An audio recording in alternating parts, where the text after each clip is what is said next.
Students English 201 business and technical English writing के lecture number 26 से लेकर 30 तक के एमसीक्यूज और उसके करेक्ट आंसर आपके साथ शेयर करेंगे, जो कि मिड टर्म के बाद आने वाले क्विज में आपके लिए हेल्पफुल होंगे। तो चलें स्टार्ट करते हैं। फर्स्ट क्वेश्चन है suggestion or intention specially one put forward formally और ऑफिशियली डिनोट्स। तो ये प्रपोजल इसका करेक्ट आंसर है। ये याद रखें, ये यहाँ पे कोई भी मेंशन नहीं है सर्कल, तो ये प्रपोजल जो है ना, ये मैंने खुद एडिटिंग की, ये प्रपोजल करेक्ट आंसर है।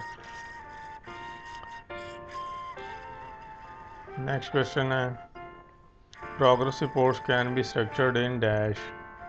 टू वेज में स्ट्रक्चर्ड होती हैं प्रोग्रेस रिपोर्ट्स। नेक्स्ट है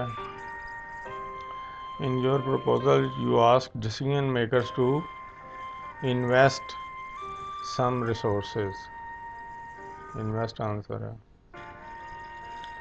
नेक्स्ट है most of the readers dash using instructions. So most of the readers dislike using instructions.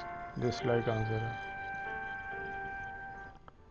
Next है goals should be agreeable to top management.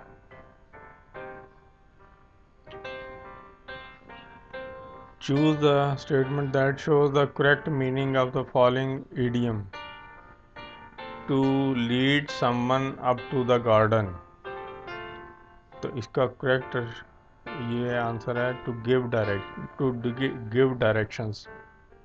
ठीक है।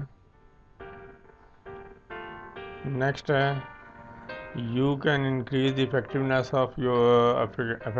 Of most instructions by including dash aids. तो इसका correct answer है effectiveness of most instructions by including visual aids. Visual aids को include करके increase कर सकते हैं इफेक्टिवनेस को।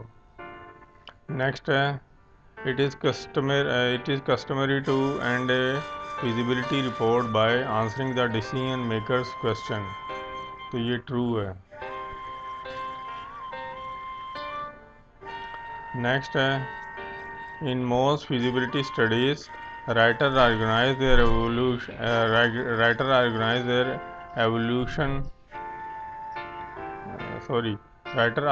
their evaluation sections independent of the criteria। तो इसका करेक्ट आंसर है फॉल्स है। ये कुछ क्वेश्चन थे जो आपके साथ शेयर किए।